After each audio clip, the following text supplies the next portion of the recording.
Hi friends, నేను మీ హఫీజ్. మీరు చూస్తున్నారు తెలుగు టెక్ ట్యూబ్. ఫ్రెండ్స్, ఈ మధ్య కాలంలో మొబైల్ బ్రాండ్స్ అనేవి చాలా ఎక్కువ క్వాంటిటీలో మొబైల్స్ని మార్కెట్లోకి లాంచ్ చేస్తున్నాయి. సో మళ్ళీ దాంట్లో లాంచ్ చేయని కానీ పెద్ద మేజర్ ఇంప్రూవ్మెంట్స్ అయితే ఏం మనకు చూడడానికి కనిపించట్లేదు. అంతేకాకుండా ఇప్పుడు మొబైల్ కంపెనీస్ ఏం చేస్తున్నాయంటే వాళ్ళ యొక్క సబ్ బ్రాండ్ క్రియేట్ చేసి ఈ మొబైల్ని అందులో కూడా లాంచ్ చేస్తున్నాయి. మైనర్ చేంజెస్ చేసేసి పేర్లు మార్చేసేసి వాళ్ళైతే ఆ మొబైల్ లాంచ్ చేస్తున్నారు. సో దీని కారణంగా మనకు ఒక కన్ఫ్యూజన్ అనేది క్రియేట్ అయిపోయింది, ఏ మొబైల్ని కొనుక్కోవాలి అనేది. సో ఈ కన్ఫ్యూజన్ అనేది క్రియేట్ అయింది. కాకపోతే ఇక్కడ మనకి ఇంకొక ప్రాబ్లం ఏమొస్తుంది అంటే కొన్నిసార్లు మనం ఓల్డ్ మొబైల్స్తో పోల్చుకున్నట్టయితే కొత్త మొబైల్స్ అనేవి అంత ఎక్కువ అప్గ్రేడ్స్ తోటి రావట్లేదు. దాని బదులు అంటే కొత్త మొబైల్ కొనుక్కునే బదులు ఒక 6 నెలలు 1 ఇయర్ బ్యాక్ పాత మొబైల్ కొనుక్కుంటేనే మనకు తక్కువ ధరకు రావడంతో పాటు మంచి పర్ఫార్మెన్స్ కూడా ఇస్తున్నాయి అన్నట్టు. అయితే ఈ వీడియోలో నేను మీకు ఈ మధ్య కాలంలో లాంచ్ అయిన మొబైల్స్తో పోల్చుకున్నట్టయితే ఒక 6 నెలలు సంవత్సరం క్రితం లాంచ్ అయిన ఏ మొబైల్ని మనం కొనుక్కోవచ్చు అనే దాని గురించి అయితే చెప్తాను. మరి మీకు ఈ టాపిక్ యూస్ఫుల్ అనిపించి నచ్చితే పక్కా షేర్ చేయండి, లైక్ చేయండి.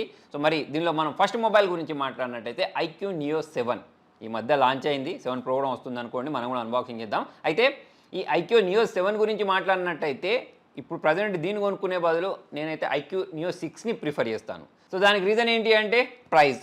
ఇది మనకు ప్రజెంట్ 25,000 కంటే తక్కువ బడ్జెట్లో దొరుకుతుంది. అంటే మీరు సైట్ ఓపెన్ చేసేస్తే 25,000 దొరుకుతుంది. ఏదైనా బ్యాంక్ ఆఫర్ యూజ్ చేస్తే ఇంకా 20,000 కంటే తక్కువ దొరుకుతుంది. ఇందులో మనకు స్నాప్డ్రాగన్ 870 ప్రాసెసర్ చూడడానికి కనిపిస్తుంది. సూపర్ AMOLED డిస్ప్లే ఉంటుంది, 120Hz రిఫ్రెష్ రేట్ ఉంటుంది. కెమెరా పరంగా, పర్ఫార్మెన్స్ పరంగా, అన్నిటి పరంగా ది బెస్ట్ మొబైల్ అని చెప్పేసుకోవచ్చు. నేను ఇంతకుముందు కూడా మీకు చాలాసార్లు ఈ ఐక్యూ నియో 6 మొబైల్ అనేది రికమెండ్ చేశాను.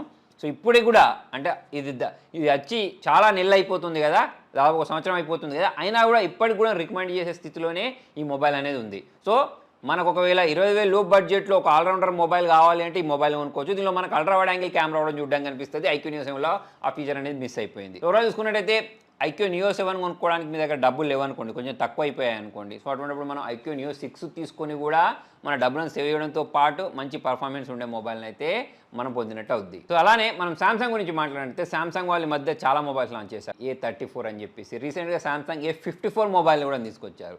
అయితే ఈ మొబైల్స్తో పోల్చుకున్నట్టయితే నాకు సామ్సంగ్ సంబంధించిన ఇంకొక మొబైల్ ఉంది, సామ్సంగ్ S21 FE అని చెప్పేసి.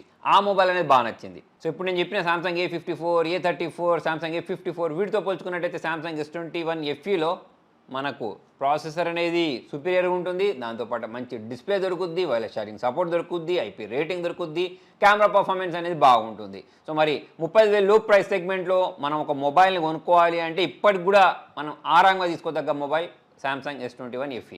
దాంతోపాటు మనకు సామ్సంగ్ మొబైల్స్ గురించి మాట్లాడితే One UI అనేది చాలా బాగుంటుంది, క్లీన్గా ఉంటుంది. సో దాని కారణంగా కూడా దీనికి ఒక అడ్వాంటేజ్ అని చెప్పేసుకోవచ్చు. మరి ఈ A54, A34, F54 కొనుక్కునే బదులు మనం ఈ మొబైల్ని అయితే కొనుక్కోవచ్చు, పాత మొబైల్ అయినా సరే. దాంతోపాటు షామీ గురించి మాట్లాడితే షామీ వాళ్ళు రెడ్మీ K50 అని పేరుతోటి ఒక మొబైల్ లాంచ్ చేశారు. సో ఈ మొబైల్ అనేది కూడా లాంచ్ అయినప్పుడు ఎక్కువ ప్రైజింగ్లో ఉండే, ఇప్పుడు 20,000 ప్రైస్ సెగ్మెంట్, దాని దగ్గర ప్రైస్ సెగ్మెంట్లో అయితే దొరుకుద్ది. సో దీని నుంచి మాట్లాడితే MediaTek Dimensity 8100 ప్రాసెసర్ ఉంటుంది.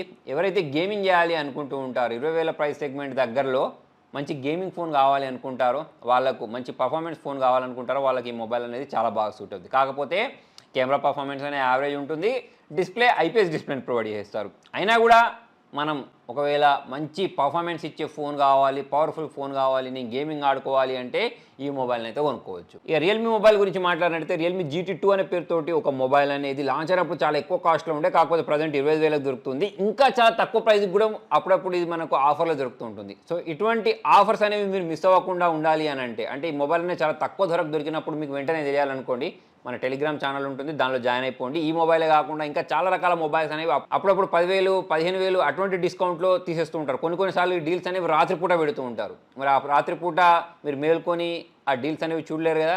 కాకపోతే మన టెలిగ్రామ్ ఛానల్లో ఈ డీల్స్ అనేవి వెంటనే పోస్ట్ అవుతూ ఉంటాయి కాబట్టి సో అక్కడ నుంచి అయితే మీరు చాలా తక్కువ ధరలో ఓన్లీ ఈ మొబైల్ అనే కాకుండా ఇయర్ ఫోన్స్, వాచెస్, అన్ని రకాల వస్తువులను అక్కడ నుంచి కొనుక్కోవచ్చు. వెంటనే టెలిగ్రామ్ ఛానల్లో అయితే మీరు జాయిన్ అయిపోండి. సో మరి మొబైల్ గురించి మాట్లాడినట్టయితే స్నాప్డ్రాగన్ ట్రిప్లెట్ ప్రాసెసర్ తోటి ఎవరైతే మంచి పర్ఫార్మెన్స్ ఉండే ఫోన్ కావాలనుకుంటారో వాళ్ళకి బాగా సూట్ అవుద్ది. ఈ రియల్మీ మొబైల్ గురించి మాట్లాడితే మామూలుగా కెమెరాస్ అనేవి అంత బాగోవు కదా, కాకపోతే ఈ మొబైల్లో కెమెరాస్ అనేవి బాగుంటాయి. ఒకవేళ మీ బడ్జెట్ అనేది 25,000, నాకు పాత మొబైల్ అయినా ఏం కాదు, మంచి పర్ఫార్మెన్స్ ఇచ్చేది కావాలి అనుకుంటే మీరు ఈ మొబైల్ కూడా కొనుక్కోవచ్చు. దాంతోపాటు ఇంకొక మొబైల్ ఉంటుంది, రియల్మీ నార్జో 50 Pro అని చెప్పేసి. ఇది కూడా పాతదే. MediaTek Dimensity 920 ప్రాసెసర్ తోటి ఈ మొబైల్ అనేది లాంచ్ అయింది.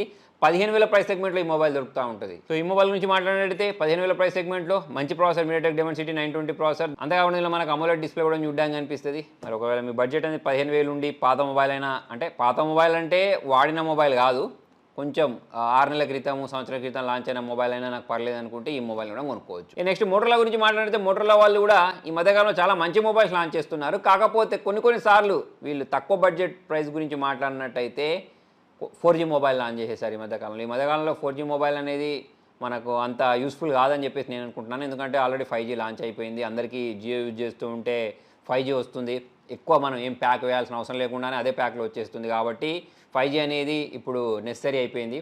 ఇదొకటి. నెక్స్ట్ ఇంకోటి ఏంటంటే మనకు డిస్ప్లే పరంగా చూసుకున్నా లేకపోతే వేరే ప్రాసెసర్ పరంగా చూసుకున్నా కొత్త మొబైల్స్ అనేవి అప్పుడప్పుడు డౌన్గ్రేడ్ ఫీచర్స్ తోటి లాంచ్ అవుతూ ఉంటాయి. అది మనం మోటో G72, G73లో చూసాం. ఇప్పుడు మనము ఈ పాత మొబైల్ గురించి మాట్లాడితే మోటో G52 అని చెప్పేసి మంచి మొబైల్ ఉండేది. ఇది మనకు పిఓలెడ్ డిస్ప్లే తోటి లాంచ్ అయింది. స్టీరియో స్పీకర్స్ ఉండే, కెమెరాస్ అనేవి యావరేజ్ ఉండేవి అనుకోండి. మరి ఈ మొబైల్ ప్రైస్ ఎంత తెలుసా? 11,000, 12,000 ఉంటుంది. ఇంకా ఆఫర్స్ ఉన్నప్పుడు ఇంకా తక్కువ కూడా వస్తుంది. సో మరి ఇటువంటి ప్రైస్ సెగ్మెంట్లో మనకు ఇంత మంచి డిస్ప్లే ఇచ్చే మొబైల్స్ అయితే నేను వేరే బ్రాండ్స్లలో అయితే చూడలేదు. కాబట్టి ఈ మొబైల్ని కూడా పాతదైనా సరే ఇప్పటికి కూడా మనం కన్సిడర్ చేయొచ్చు. సో మొత్తానికి ఇది ఫ్రెండ్స్ ఇవాళ వీడియోలో. మరి నేను చెప్పిన లిస్ట్ కాకుండా మీకు ఇంకా ఏమన్నా పాత మొబైల్ అనేది ఇప్పటికి కూడా కొనుక్కోవచ్చు అని అనిపిస్తే ఆ మొబైల్ ఏంటి అనేది కింద కామెంట్లో రాయండి. మరి మీకు వీడియో యూస్ఫుల్ అనిపిస్తే పక్కా లైక్ చేయండి, షేర్ చేయండి, ఫాలో అవ్వండి. Thank you.